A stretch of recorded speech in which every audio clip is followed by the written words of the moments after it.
ദൈവവചന പഠനത്തിനായിട്ട് നമുക്ക് കുറച്ച് സമയം കൂടി എടുക്കാം.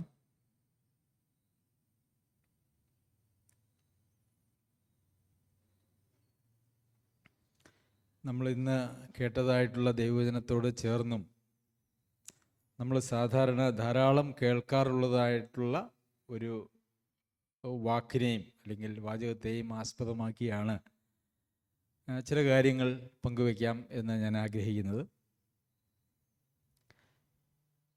ദൈവവചനം വായിക്കുമ്പോൾ പുതിയ നിയമത്തിൽ നമ്മൾ കൂടെ കേൾക്കാറുള്ള ഒരു പദമുണ്ട്. എന്താണ്? ഇതാ ഞാൻ ക്രിസ്തുവിനോടുകൂടെ ക്രൂശിക്കപ്പെട്ടിരിക്കുന്നു. പൗലോസ് അപ്പോസ്തലൻ്റെ ഒരു വാക്കാണ്. ഗലാത്യർക്ക് എഴുതിയ ലേഖനം 2-ാം അധ്യായം. ഞാൻ ക്രിസ്തുവിനോടുകൂടെ ക്രൂശിക്കപ്പെട്ടിരിക്കുന്നു, ഇനി ജീവിക്കുന്നത് ഞാനല്ല, ക്രിസ്തു അത്രേ എന്നിൽ ജീവിക്കുന്നത്. അപ്പോൾ ക്രൂശിക്കപ്പെട്ടു, മരിച്ചു, നിങ്ങൾ മരിച്ച് കുഴിച്ചിട്ടു അല്ലേ? റോമർക്ക് എഴുതിയ ലേഖനം 6-ാം അധ്യായത്തിൽ നിങ്ങൾ അവനോടുകൂടെ കുഴിച്ചിടപ്പെട്ടു, മരിക്കുക മാത്രമല്ല കുഴിച്ചിടുകയും ചെയ്തു. അപ്പോൾ എന്താണ് ഇവിടെയൊക്കെ ഉദ്ദേശിക്കുന്നതായ ഈ ക്രൂശിക്കപ്പെടുക എന്ന് പറഞ്ഞാൽ എന്താണ്? മരിക്കുക എന്ന് പറഞ്ഞാൽ എന്താണ്? ഈ മരിച്ചു എന്ന് പൗലോസ് അപ്പോസ്തലൻ എഴുതുമ്പം ഈ ലേഖനം എഴുതിക്കൊണ്ടാണ് ഞാൻ ക്രൂശിക്കപ്പെട്ടിരിക്കുന്നു എന്ന് പറഞ്ഞിരിക്കുന്നത്, അല്ലേ? ലേഖനം എഴുതുമ്പോൾ പൗലോസ് അപ്പോസ്തലൻ എഴുതുകയാണ്, ഞാൻ ക്രൂശിക്കപ്പെട്ടിരിക്കുകയാണ്. ക്രൂശിക്കപ്പെട്ടു കഴിഞ്ഞാൽ ഒരാളുടെ കൈ എവിടെയായിരിക്കും? ക്രൂശിൽ ആണിയടിച്ച് വെച്ചിരിക്കുകയാണ്, അല്ലേ? പക്ഷേ കൈകൊണ്ട് എഴുതുകയുമാണ്. അപ്പോൾ എന്താണ് ഈ ക്രൂശിക്കപ്പെടുക, മരിക്കുക എന്നൊക്കെ പറഞ്ഞാൽ എന്നുള്ളത് നമ്മൾ മനസ്സിലാക്കേണ്ടത് ആവശ്യമാണ്. എന്തായാലും അതൊരു ശാരീരിക മരണത്തെക്കുറിച്ചല്ല, അതൊരു ആത്മീക മരണത്തെക്കുറിച്ചുമല്ല എന്നുള്ളത് നമുക്കറിയാം. അപ്പോൾ ശാരീരിക മരണവും ആത്മീക മരണവും അല്ലാത്ത മറ്റൊരു മരണം അത് ദൈവമക്കളുടെ ജീവിതത്തിലുണ്ട് എന്നുള്ളതാണ് ഒരു യാഥാർത്ഥ്യം. ആത്മീയ മരണം, അതിൽ നിന്നുള്ള വിടുതലാണ്. അല്ലെങ്കിൽ കർത്താവായ യേശു ക്രിസ്തുവിൽ നാം വിശ്വസിച്ച് വീണ്ടും ജന്മം പ്രാപിച്ചു അല്ലെങ്കിൽ രക്ഷിക്കപ്പെടുമ്പോൾ ആത്മീയമായിട്ട് മരിച്ച ആളുകൾക്ക് ആത്മീയമായിട്ടുള്ള ജീവനാണ് ലഭിക്കുന്നത്. അപ്പോൾ ആത്മീക ജീവൻ ലഭിച്ചതായ, ശാരീരികമായി ജീവിക്കുന്നതായിട്ടുള്ള ആളുകൾക്ക് അവർ ജീവിക്കുന്ന ഓരോ സമയത്തും അവർ കടന്നു പോകുന്നതായ മരണം എന്ന് പറയുന്നതായിട്ടുള്ള അവസ്ഥ, അത് ഒരു നമ്മുടെ സാധാരണ ചിന്തയിൽ ചിന്തിച്ചാൽ ഇതെന്ത് മണ്ടത്തരമാണ് പറയുന്നത് എന്നാണ് ആളുകൾ അതിനെക്കുറിച്ച് പറയുള്ളൂ, അല്ലേ? മരിക്കണം, മരിച്ചു ജീവിക്കണം. മരിച്ചു ജീവിക്കുക എന്ന് പറഞ്ഞാൽ എന്താ? വളരെ കഷ്ടപ്പെട്ട് ജീവിക്കാൻ ഒരു ആഗ്രഹവുമില്ല, മരിക്കാനാണ് ആഗ്രഹം. പക്ഷേ മരിക്കാൻ, സ്വയമായിട്ട് ആത്മഹത്യ ചെയ്യാനായിട്ടുള്ള മനസ്സില്ല. അതുകൊണ്ട് മരിച്ചതിന് തുല്യമായി ജീവിക്കുക, അതൊന്നുമല്ല കൊണ്ട് ഇവിടെ ഉദ്ദേശിച്ചിരിക്കുന്നത്. അതൊക്കെ ദൈവാശ്രയമില്ലാതെ, ദൈവത്തിൽ പ്രത്യാശയില്ലാതെ ആളുകൾ ജീവിക്കുന്ന ഒരു ജീവിതമാണ്. എന്നാൽ അങ്ങനെ ഒരു ജീവിതമല്ലല്ലോ നമ്മളുടെ ജീവിതം. അപ്പോൾ പിന്നെ ഈ മരിക്കുക എന്ന് പറഞ്ഞത് എന്താണ്? അപ്പോൾ ഈ മരിക്കുന്നതിനെ കുറിച്ച് ധാരാളം വാക്യങ്ങൾ നമുക്ക് വചനത്തിൽ കാണുവാനായിട്ട് കഴിയും. റോമർക്ക് എഴുതിയ ലേഖനം 6-ാം അധ്യായം അത് സംബന്ധിക്കുന്ന വളരെ പ്രധാനപ്പെട്ടതായിട്ടുള്ള ഒരു വേദഭാഗമാണ്. അല്ല, യേശുക്രിസ്തുവിനോട് ചേരുവാൻ സ്നാനമേറ്റവരായ നാം എല്ലാവരും അവൻ്റെ മരണത്തിൽ പങ്കാളികളാകുവാൻ സ്നാനമേറ്റിരിക്കുന്നു എന്ന് നിങ്ങൾ അറിയുന്നില്ലയോ? അപ്പോൾ ഈ സ്നാനപ്പെടുമ്പോൾ, അല്ലേ, നമ്മൾ വിശ്വസിച്ചതിന് ശേഷമാണ് സ്നാനം. അതിനു മുമ്പൊരു സ്നാനമില്ല. വിശ്വസിച്ചവരെ മാത്രമേ ബൈബിളിൽ സ്നാനപ്പെടുത്തിയിട്ടുള്ളൂ. വിശ്വസിക്കുകയും സ്നാനമേൽക്കുകയും ചെയ്യുന്നവൻ രക്ഷിക്കപ്പെടുമെന്നാണ് വചനത്തിൽ പറഞ്ഞിരിക്കുന്നത്. അപ്പോൾ സ്നാനം എന്ന് പറയുന്നത് വിശ്വസിച്ചതിന് ശേഷമാണ്. അപ്പോൾ ഈ സ്നാനമേൽക്കുമ്പോൾ ഒരാൾ എന്താണ് അറിയേണ്ടത്? ഈ വാക്യത്തിൻ്റെ അടിസ്ഥാനത്തിൽ യേശുക്രിസ്തുവിനോട് ചേരുവാൻ ഏറ്റവരായ നാം എല്ലാവരും അവൻ്റെ മരണത്തിൽ പങ്കാളികളാകുവാൻ സ്നാനമേറ്റിരിക്കുന്നു. അപ്പോൾ ഒരാൾ ക്രിസ്തുവിനോട് ചേരുവാനായിട്ടാണ് സ്നാനത്തിലൂടെയാണ് ഒരാൾ ക്രിസ്തുവിലേക്ക് ചേരുന്നത്. അപ്പോൾ അങ്ങനെ ചേരുമ്പോൾ അവർക്ക് കിട്ടുന്ന ഒരു അനുഗ്രഹമാണ് എന്ത്? ക്രിസ്തുവിൻ്റെ മരണത്തിലുള്ള ഒരു പങ്കാളിത്തം.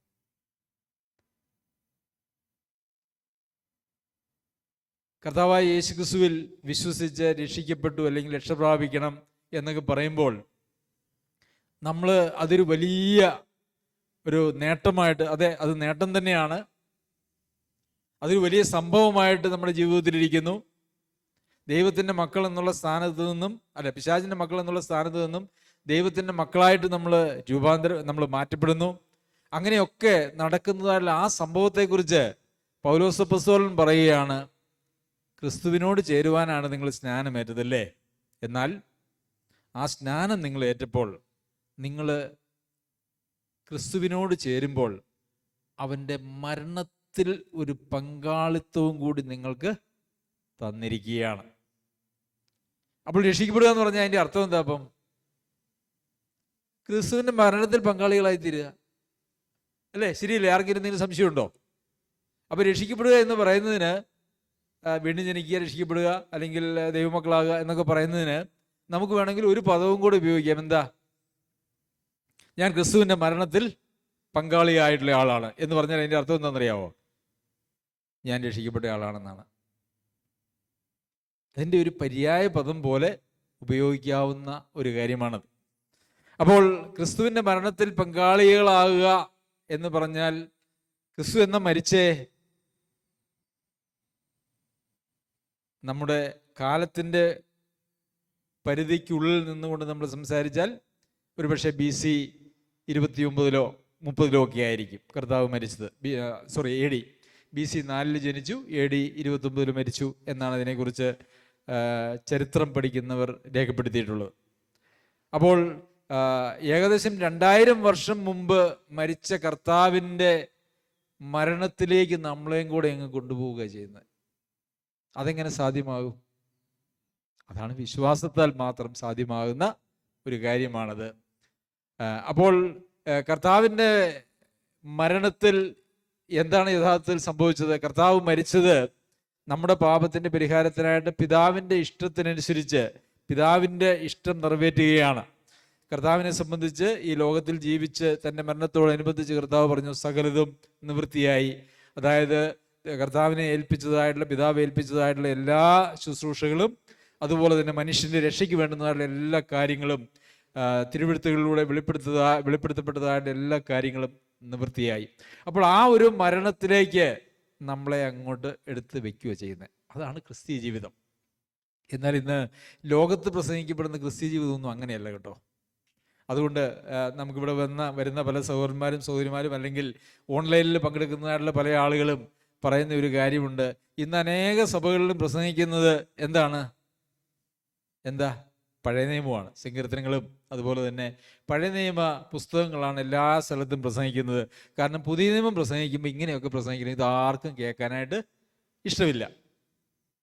പഴയ നിയമം പ്രസംഗിച്ചാൽ അതിനകത്ത് ഇസ്രായേൽ മക്കൾക്ക് അവർ ദൈവത്തെ അനുസരിക്കുകയും കൽപ്പനകൾ അനുസരിക്കുകയൊക്കെ ചെയ്തു കഴിഞ്ഞാൽ ചില ഭൗതികമായിട്ടുള്ള ചില നന്മകളൊക്കെ അവർക്ക് വാഗ്ദത്തം ചെയ്തിരുന്നു. അത് ഏറ്റവും വലിയ ഭൗതിക നന്മകളായിരുന്നു. ഇന്ന് നിങ്ങൾക്ക് കർത്താവിൻ്റെ മരണത്തിൻ്റെ ഒരു അംശം തരാം, നിങ്ങൾ ഞങ്ങളുടെ സഭയിൽ വന്നാൽ എന്ന് പറഞ്ഞാൽ ആരെങ്കിലും വരുമോ? ആരും വരില്ല. അപ്പം പിന്നെ ആളുകളെ വരുത്താൻ എന്ത് ചെയ്യണം? ആളെ വരുത്തുകയാണെങ്കിൽ പറയണം, നിങ്ങൾ ഞങ്ങളുടെ സഭയിൽ വന്നാൽ നിങ്ങൾക്ക് എന്ത് തരും? നിങ്ങൾക്ക് ഈ ലോകത്തിൽ നിങ്ങൾ ആഗ്രഹിക്കുന്നത് എന്തും നിങ്ങൾ ചോദിച്ചോളൂ, എല്ലാം തരുന്നൊരു ദൈവമുണ്ട്. രോഗമുണ്ടെങ്കിൽ സൗഖ്യം തരും, പണത്തിന് ബുദ്ധിമുട്ടുണ്ടെങ്കിൽ അത് തരും, കടമുണ്ടെങ്കിൽ വീട്ടിൽ തരും. നിങ്ങൾക്കങ്ങനെ നിങ്ങൾക്ക് ചിന്തിക്കാവുന്നതായിട്ടുള്ള എല്ലാ പ്രശ്നങ്ങളും, അതിനെല്ലാം ഒരു പരിഹാരമാണ് കർത്താവായ യേശു ക്രിസ്തു. അല്ല പ്രിയമുള്ളവരെ, പുതിയ നിയമത്തിൻ്റെ അല്ലെങ്കിൽ സുവിശേഷത്തിൻ്റെ വാക്കുകൾ എന്ന് പറയുന്നത് അതൊന്നുമല്ല. നിങ്ങൾ എൻ്റെ അടുക്കിലേക്ക് വരിക, ഞാൻ എന്ത് തരും? എൻ്റെ മരണത്തിൻ്റെ ഒരു പങ്കങ്ങ് തരാം. എന്ന് വെച്ചാൽ എന്താ? നീയും എന്നോടുകൂടെ ആ മരണത്തിൻ്റെ വഴികളിലൂടെ തന്നെ ഈ ലോകത്ത് ജീവിക്കണം. എന്താണ് ആ മരണം? അതിനെക്കുറിച്ച് നമുക്ക് ചിന്തിക്കാം. അപ്പോൾ അങ്ങനെ എന്താണ് ദൈവവചനം, പുതിയ നിയമം, തൻ്റെ രക്തത്താൽ കർത്താവ് സ്ഥാപിച്ചതായിട്ടുള്ള പുതിയ ഉടമ്പടി പ്രകാരമുള്ളതായ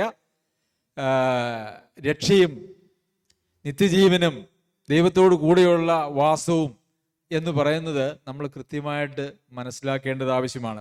അപ്പോൾ പൗലോസ് അപ്പോസ്തലൻ പറയുകയാണ്, ഞാൻ ഇതാ ക്രിസ്തുവിനോട് കൂടെ ക്രൂശിക്കപ്പെട്ടിരിക്കുന്നു. അപ്പോൾ ഞാൻ ക്രിസ്തുവിനോട് കൂടെ ക്രൂശിക്കപ്പെട്ടായിരുന്നു വീണ്ടും ജനിച്ചപ്പോൾ എന്നാണോ പറഞ്ഞേ? ആണോ? അല്ല, ഞാൻ ക്രൂശിക്കപ്പെട്ടിരിക്കുന്നു. അതായത് തുടർമാനമായിട്ട് പോകുന്നതായിട്ടുള്ളൊരു പ്രക്രിയയാണ് ഈ ക്രൂശീകരണം എന്ന് പറയുന്നത്. അതുകൊണ്ടാണ് കർത്താവ് പറഞ്ഞേ, ആരെങ്കിലും എന്നെ അനുഗമിക്കുവാൻ ഇച്ഛിച്ചാൽ എന്താ എടുക്കണ്ടേ? ക്രൂശ് എടുത്തോണം. ക്രൂശ് ഉണ്ടെങ്കിലേ നമുക്ക് ആ ക്രൂശിക്കപ്പെട്ട് കിടക്കാൻ പറ്റുള്ളൂ അല്ലേ?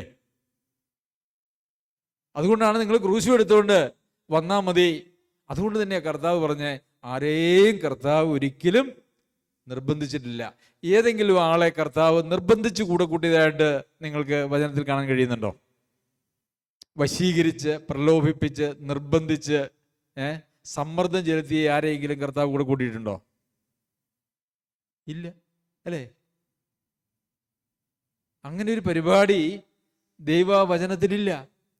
പക്ഷേ ഞാൻ നിന്നെ പിൻഗമിക്കാമെന്ന് പറഞ്ഞ് പല ആളുകളും കർത്താവ് തിരിച്ചു വിട്ടിട്ടുണ്ട്. എന്തുകൊണ്ടാണ് തിരിച്ചു വിട്ടതെന്ന് അവനോട് പറഞ്ഞപ്പം അവൻ്റെ പ്രതികരണത്തിലും നമുക്ക് മനസ്സിലാക്കുവാനായിട്ട് സാധിക്കും അല്ലേ? ഞാൻ നിന്നെ പിൻഗമിക്കാമെന്നൊക്കെ പറഞ്ഞു, നിനക്ക് കുറെ സ്വത്തൊക്കെ ഉണ്ടല്ലോ, ആ സ്വത്തൊക്കെ അതൊക്കെ ഞാൻ നിന്നെ പിൻഗമിക്കാമെന്ന് പറഞ്ഞു കഴിഞ്ഞപ്പം അവൻ ഉദ്ദേശിച്ചത് ആ സ്വത്തൊക്കെ കർത്താവിനും ശിഷ്യന്മാർക്കൊക്കെ കൊടുക്കാമെന്ന് തന്നെയാണ്. അതല്ലാതെ പിൻഗമിക്കുന്ന ആളുടെ സ്വത്ത് പിന്നെ അദ്ദേഹത്തിന് ആവശ്യമില്ലല്ലോ. കർത്താവ് പറഞ്ഞു, നീ അത് ഇങ്ങോട്ട് കൊണ്ടുവരണ്ട, നീ അത് വിറ്റ് ദരിദ്രന്മാർക്കും കൊടുത്തേച്ച് നീ ഇങ്ങ് പോരാൻ പറഞ്ഞു. അപ്പം അത് സാധ്യമല്ല. വളരെ ധനമുള്ള ആളുകളായതുകൊണ്ട് അതെങ്ങനെ ആർക്കെങ്കിലും കൊടുത്തേച്ച് പോരാനായിട്ട് എനിക്ക് മനസ്സില്ല. ഞാൻ കർത്താവിന് വേണമെങ്കിൽ അല്ലെങ്കിൽ ശിഷ്യന്മാർക്കൊക്കെ വേണമെങ്കിൽ കുറിച്ച് തരാം, മറ്റാർക്കും കൊടുക്കാനായിട്ട് മനസ്സില്ല എന്നുള്ളതായിരുന്നു അദ്ദേഹത്തിന്റെ വിഷയം. അപ്പം ഒത്തിരി സ്വത്തുമൊക്കെ ആയിട്ട് കർത്താവിന്റെ പിന്നാലെ പോരാനായിട്ട് തീരുമാനിച്ചപ്പോൾ സ്വാഭാവികമായിട്ടും അവന്റെ മനസ്സിൽ എന്താ ഉണ്ടായിരുന്നത്? എന്താ ഉണ്ടായിരുന്നത്?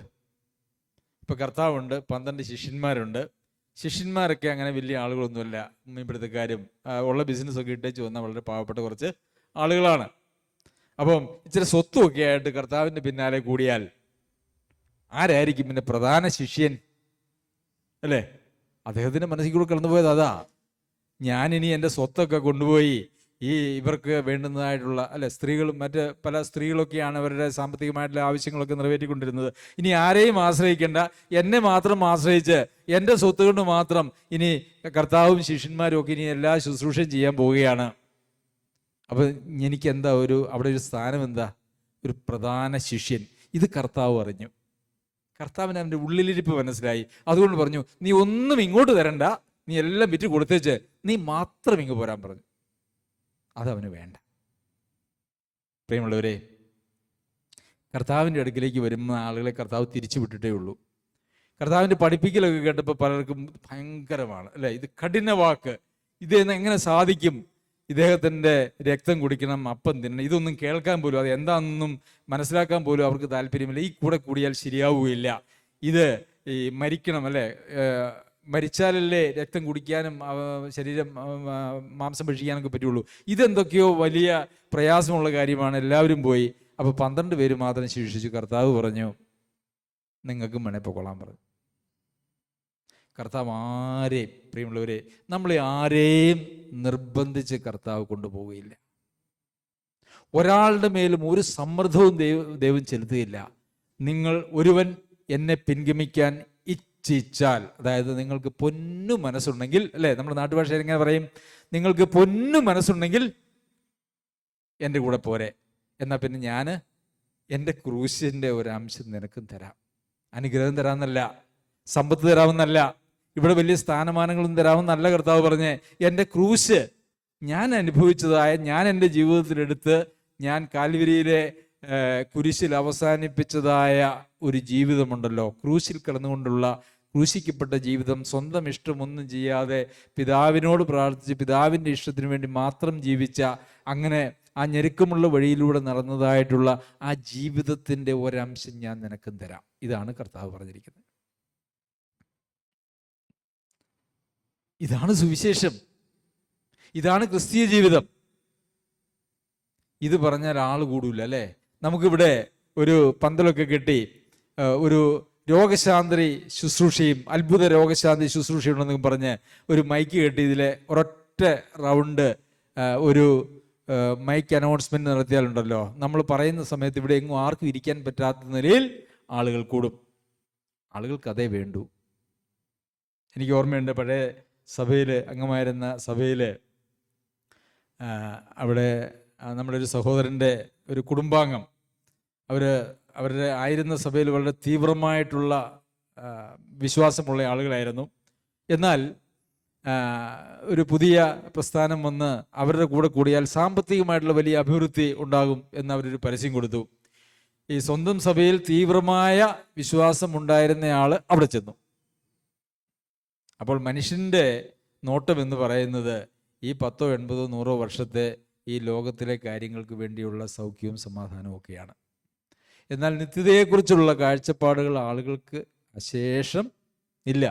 ഇതിന്ന് അനേക സഭകളിലും കടന്നുകൂടിയിട്ടുള്ള വലിയ ഒരു വഞ്ചനയുടെ അവസ്ഥയാണ് എന്നുള്ളതും നമ്മൾ മനസ്സിലാക്കണം. അപ്പോൾ കർത്താവിനോട് കൂടെ ക്രൂശിക്കപ്പെടാൻ തയ്യാറായിട്ടുള്ള ആളുകൾക്ക് മാത്രമേ ഈ വിശ്വാസം ജീവിതം അല്ലെങ്കിൽ ക്രിസ്തീയ ജീവിതം സാധ്യമാകുകയുള്ളൂ. ആ ക്രൂശിൽ കടന്നുകൊണ്ട് പൗലോസ് അപ്പോസ്തലൻ പറയുകയാണ്, ഇതാ ഞാൻ ക്രിസ്തുവിനോട് കൂടെ ക്രൂശിക്കപ്പെട്ടിരിക്കുന്നു, ഞാൻ ജീവിക്കുന്നില്ല. എന്താണ് ഞാൻ ജീവിക്കുന്നില്ല? മരിച്ച പൗലോസാണോ അത് എഴുതുന്നത്? അല്ല, ജീവിച്ചിരിക്കുന്ന പൗലോസാണ് പറയുന്നത്. പക്ഷേ ഞാൻ ജീവിക്കുന്നില്ല എന്നാണ് പൗലോസ് അപ്പോസ്തലൻ പറയുന്നത്. എന്താണ് അതിൻ്റെ അർത്ഥം? അതിൻ്റെ അർത്ഥം എന്താണെന്ന് അവസാനം ഞാൻ പറഞ്ഞ് അത് നിങ്ങൾക്ക് ബോധ്യപ്പെടുത്തി നമുക്ക് അവസാനിപ്പിക്കാം. അപ്പോൾ അങ്ങനെ അവൻ്റെ മരണത്തിൽ പങ്കാളികളായി തീർന്ന സ്നാനത്തിൽ നാം അവനോടുകൂടെ കുഴിച്ചിടപ്പെട്ടു. അല്ലേ? കുഴിച്ചിട്ടോ? നമ്മൾ കർത്താവിനോടുകൂടെ കുഴിച്ചിടപ്പെട്ടു എന്നാണ് പറയുന്നത്. എപ്പോൾ? ആ സ്നാനത്തിൽ നമ്മൾ കുഴിച്ചിട്ടു കഴിഞ്ഞാൽ മൂടി, അല്ലേ? അവസാനിപ്പിച്ചു. നമ്മൾ ആരെങ്കിലും മരിച്ചു കഴിഞ്ഞാൽ കൊണ്ടുപോയി കുഴിച്ചിട്ട് അത് മൂടി, ആ കഥ അവിടെ അവസാനിച്ചില്ലേ?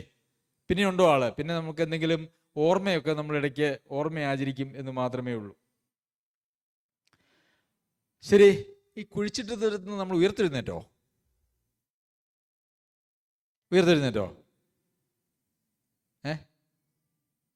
രാജസിസ്റ്റർ തലയാട്ടുന്നുണ്ട്, എനിക്ക് അർത്ഥം മനസ്സിലാക്കുന്നില്ല. ഉയർത്തെഴുന്നേറ്റു. അയ്യോ, എവിടെയാണ് അതിന് വാക്യം? അവിടെ എന്താ നമ്മൾ കാണുന്നേ?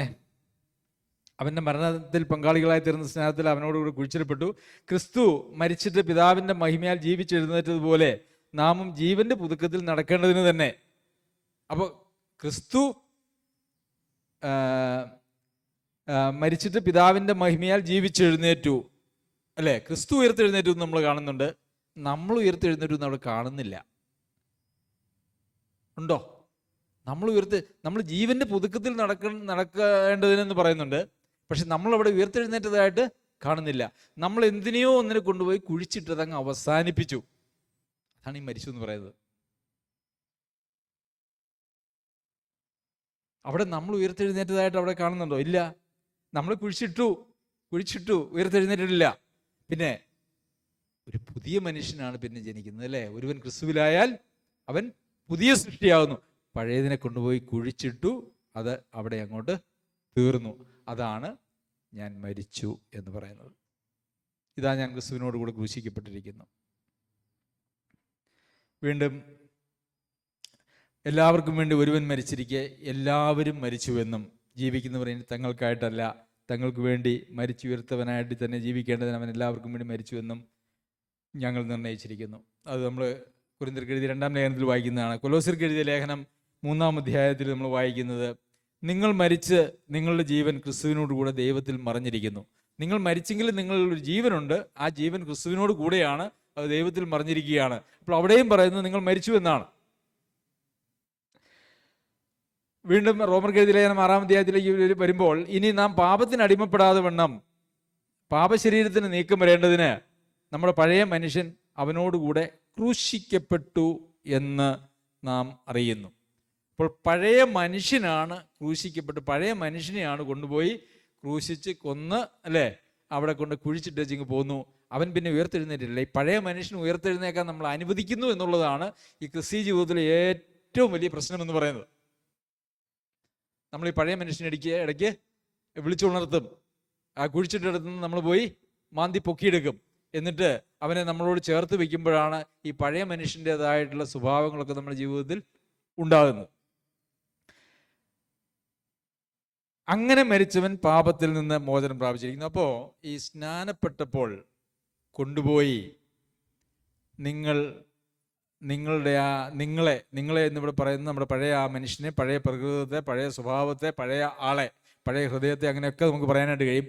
അവിടെ കൊണ്ടുപോയി കുഴിച്ചിട്ട് മൂടിക്കഴിഞ്ഞേച്ച് പോന്നാൽ അങ്ങനെ മരിച്ചവൻ പാപത്തിൽ നിന്ന് മോചനം പ്രാപിച്ചിരിക്കുന്നു. പാപത്തിൽ നിന്ന് മോചനം പ്രാപിച്ചിരിക്കുന്നു, അല്ലെങ്കിൽ പാപത്തിൽ നിന്ന് സ്വാതന്ത്ര്യം പ്രാപിച്ചിരിക്കുന്നു. അതായത് അതിനു മുമ്പ് പാപത്തിൻ്റെ അടിമകളായിരുന്നു എല്ലാ മനുഷ്യരും എന്നുള്ളത് നമുക്കറിയാമല്ലോ.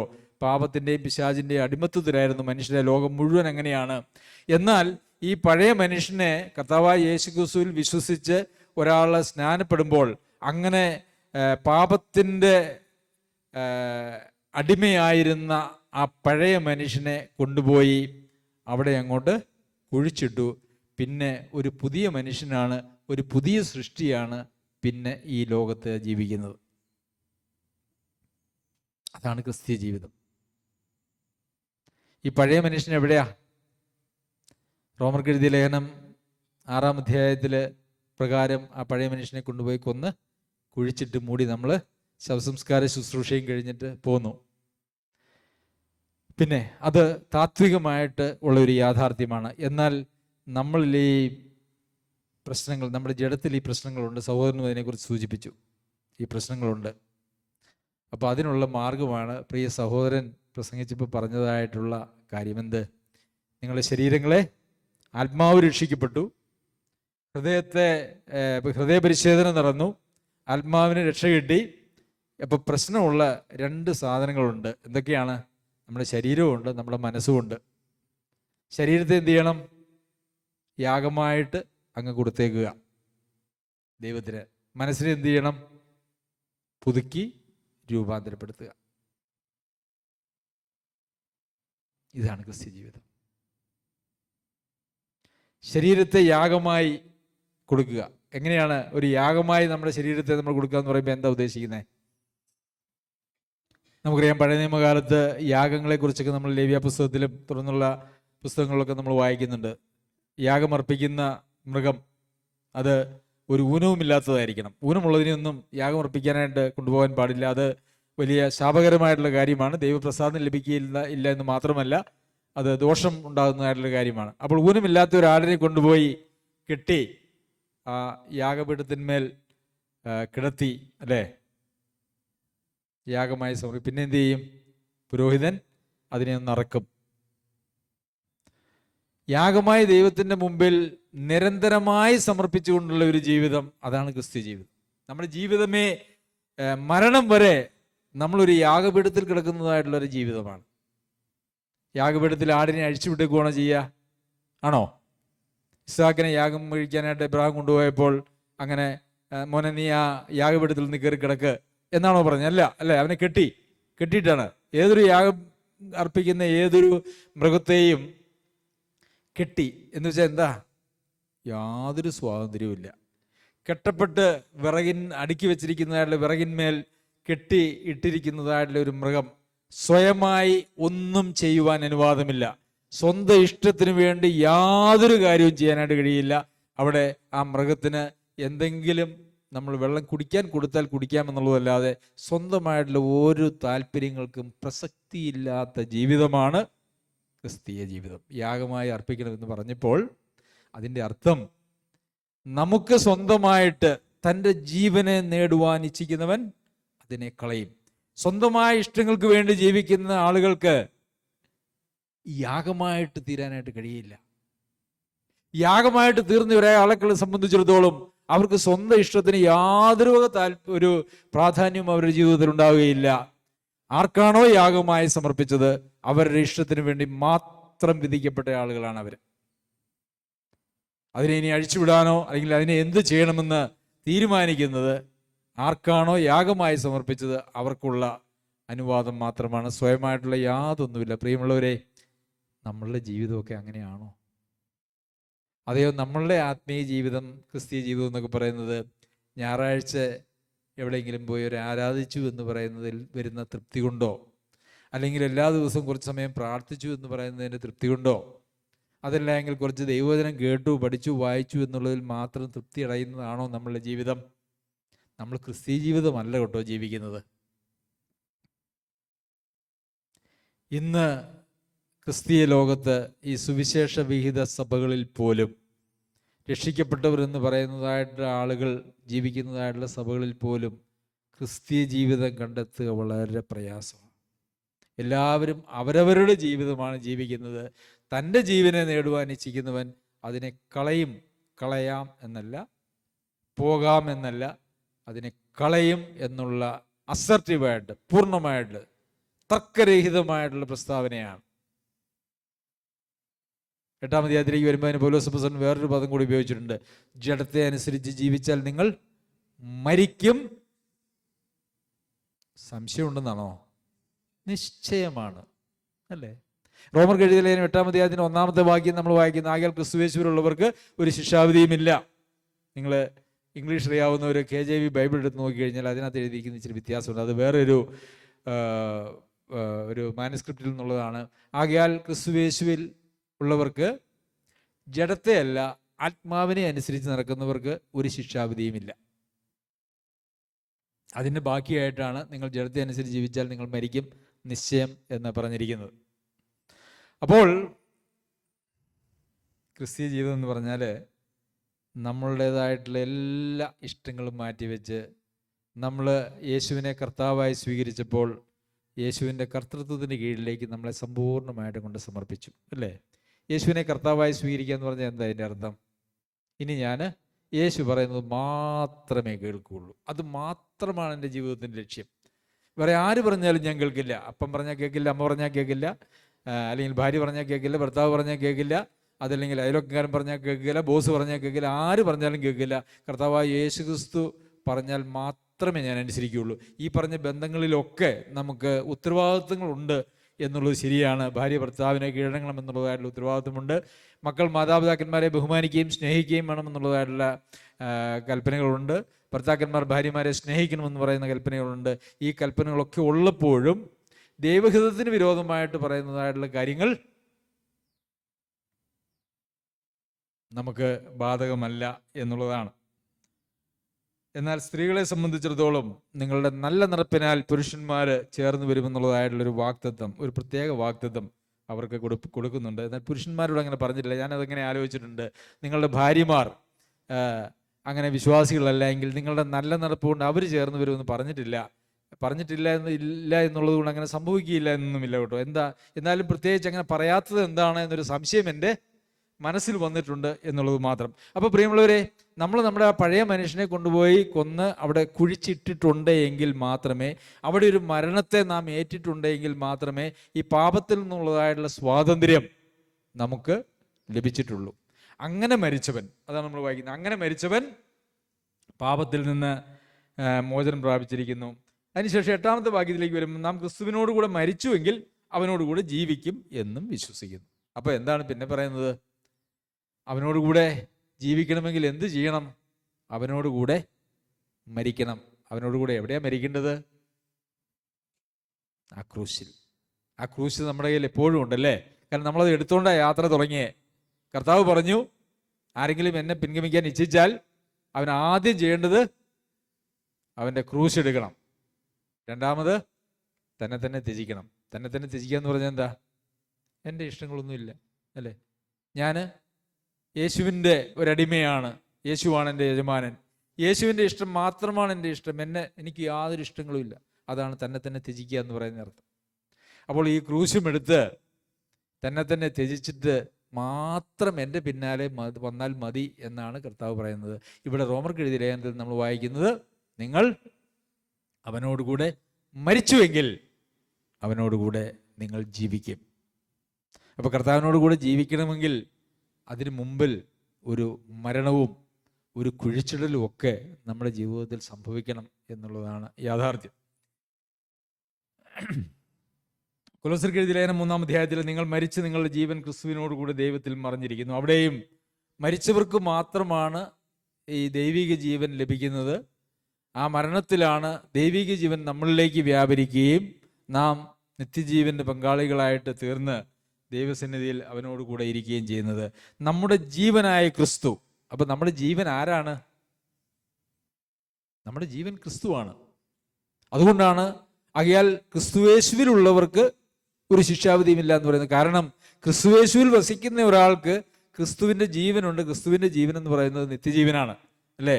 അവൻ ഞാൻ വഴിയും സത്യവും ജീവനുമാകുന്നു, കർത്താവ് പറഞ്ഞു. അവൻ സത്യദൈവവും നിത്യജീവനുമാകുന്നു. യോഹന്നാൻ എഴുതിയ ലേഖനത്തിൽ നമ്മൾ വായിക്കുന്നതാണ്, അവൻ സത്യദൈവവും നിത്യജീവനുമാകുന്നു. അപ്പോൾ നിത്യജീവനായിരിക്കുന്ന ക്രിസ്തു നമ്മിൽ വസിക്കുമ്പോൾ, അല്ലെങ്കിൽ നാം ക്രിസ്തുവിൽ വസിക്കുമ്പോൾ, നമ്മളിൽ ഏത് ജീവനാണ് ഉള്ളത്? നിത്യജീവനാണ് ഉള്ളത്. അങ്ങനെ ആ നിത്യജീവനിലുള്ളവർക്ക് യാതൊരു ശിക്ഷാവിധിയുമില്ല. എന്നാൽ ജഡത്തെ അനുസരിച്ച് ജീവിച്ചുവെങ്കിൽ അവരെക്കുറിച്ച് പറയുന്നത് അവർ ക്രിസ്തുവിൽ ശിശുക്കളാണ്. ജഡികന്മാരെ കുറിച്ച് പറയുന്നത് അവർ ക്രിസ്തുവിൽ ശിശുക്കളാണ്. ശിശുക്കളായിട്ട് ഒരായുസ് മുഴുവൻ ജീവിച്ചാൽ എന്തായിരിക്കും അവസ്ഥ? മിക്കവാറും അതിൻ്റെ അവസാനം എന്ന് പറയുന്നത് ഒരു മരണമായിരിക്കും, അല്ലേ? നമ്മൾ ഒരു കുഞ്ഞുണ്ടായി 1 വർഷമായി, 2 വർഷമായി, 10 വർഷമായി, 20 വർഷമായി, 50 വർഷമായി, ആ ഉണ്ടായതുപോലെ തന്നെയാണ് ആ കുഞ്ഞിരിക്കുന്നതെങ്കിൽ എന്താ അതിൻ്റെ അർത്ഥം? ആ കുഞ്ഞിന് ആയുസില്ല എന്ന് തന്നെയാണ്. അപ്പോൾ അങ്ങനെ ഒരു ജീവന് വേണ്ടിയിട്ടല്ല ദൈവം നമ്മെ വിളിച്ചിരിക്കുന്നത്. ശരി, ഒരു വാക്യം വായിച്ച് എന്താണ് മരണത്തിന് ഏൽപ്പിക്കുക എന്നുള്ളതിനെക്കുറിച്ച് ഒറ്റ വാക്യം വായിച്ച് പറഞ്ഞ് നമുക്ക് അവസാനിപ്പിക്കാം. കൊരിന്ത്യർക്ക് എഴുതിയ 2-ാം ലേഖനം 5-ാം അധ്യായത്തിന് 14-ാം വാക്യം. ക്രിസ്തുവിൻ്റെ സ്നേഹം ഞങ്ങളെ നിർബന്ധിക്കുന്നു, എല്ലാവർക്കും വേണ്ടി ഒരുവൻ മരിച്ചിരിക്കെ എല്ലാവരും മരിച്ചുവെന്നും. അതായത് കർത്താവായ യേശു ക്രിസ്തു മരിച്ചു, അതുകൊണ്ട് നമ്മളെല്ലാവരും മരിച്ചു. കാരണം എന്താ? നമ്മൾ അവനോടുകൂടെ ക്രൂശിക്കപ്പെട്ടു, അല്ലേ? അവനോടുകൂടെ ക്രൂശിക്കപ്പെട്ടുകൊണ്ട് കുഴിച്ചിട്ടു. അപ്പോഴാണ് നമ്മൾ ക്രിസ്തുവിലാകുന്നതും നിത്യജീവൻ നമുക്ക് വരുന്നതും. അപ്പോൾ എല്ലാവരും ഒരുവൻ മരിച്ചിരിക്കെ എല്ലാവരും മരിച്ചു. അപ്പോൾ കർത്താവായ യേശു ക്രിസ്തുവിൽ വിശ്വസിക്കുന്ന ആളുകൾ കർത്താവിനോട് കൂടെ തന്നെ മരിച്ചവരായിട്ടാണ് സ്വർഗത്തിൽ കണക്കിട്ടിരിക്കുന്നത് എന്നും, ജീവിക്കുന്നവർ ഇനി തങ്ങൾക്കായിട്ടല്ല, തങ്ങൾക്ക് വേണ്ടി മരിച്ചുയർത്തവനായിട്ട് തന്നെ ജീവിക്കേണ്ടതിന് അവൻ എല്ലാവർക്കും വേണ്ടി മരിച്ചു എന്നും ഞങ്ങൾ നിർണയിച്ചിരിക്കുന്നു. ശരി, അപ്പോൾ ജീവിക്കുന്നവർ ഇനി തങ്ങൾക്കായിട്ടല്ല, തങ്ങൾക്ക് വേണ്ടി മരിച്ചുയർത്തെഴുന്നേറ്റവനായിട്ട് തന്നെ ജീവിക്കണം. അപ്പോൾ എന്താണ് ഈ മരിച്ചു എന്ന് പറഞ്ഞാൽ അതിൻ്റെ അർത്ഥം? തങ്ങൾക്കായിട്ട് ജീവിക്കാതെ നമുക്ക് വേണ്ടി മരിച്ചുയർത്തെഴുന്നേറ്റവനായിട്ട് ജീവിക്കുന്നതാണ് ഈ മരണം എന്ന് പറയുന്നത്. നമ്മുടെ ജീവിതത്തിൽ നാം ഒരു യാഗപീഠത്തിൽ കിടക്കുന്നത് പോലെയോ, അതല്ല എങ്കിൽ ക്രിസ്തുവിനോട് കൂടെ ക്രൂശിക്കപ്പെട്ടിരിക്കുന്നത് പൗലോസ് അപ്പോസ്തലൻ പറയുമ്പോഴും, നിങ്ങൾ മരിച്ച നിങ്ങളുടെ ജീവൻ ക്രിസ്തുവിനോട് കൂടെ ദൈവത്തിൽ മറിഞ്ഞിരിക്കുന്നു എന്ന് പറയുമ്പോഴും എല്ലാം അത് അർത്ഥമാക്കുന്നത് ഇത്രയേ ഉള്ളൂ: നമ്മൾ നമുക്കായിട്ട് ജീവിക്കുന്നില്ല. ജീവിക്കുന്നത് ആർക്കായിട്ടാണ്? ക്രിസ്തുവിനായിട്ട്. നമുക്ക് വേണ്ടി മരിച്ചുയർത്തെഴുന്നേറ്റവനായിട്ട് നാം ജീവിക്കുമ്പോൾ നമ്മൾ മരിച്ചതിന് തുല്യമാണ്. അല്ല, നാം നമുക്കായിട്ട് ജീവിക്കുമ്പോൾ തൻ്റെ ജീവനെ നേടുവാൻ ഇച്ഛിക്കുന്നവൻ അതിനെ കളയും. പ്രിയമുള്ളവരെ, നമുക്ക് ദൈവസന്നിധിയിൽ നമ്മെ തന്നെ താഴ്ത്താം. നമ്മുടെ ക്രിസ്തീയ ജീവിതത്തിൻ്റെ കാഴ്ചപ്പാടുകളിൽ വലിയ രൂപാന്തരം, മാറ്റം ഈ നാളുകളിൽ വരേണ്ടത് ആവശ്യമാണ് എന്ന് നിങ്ങൾക്ക് അറിയാമല്ലോ.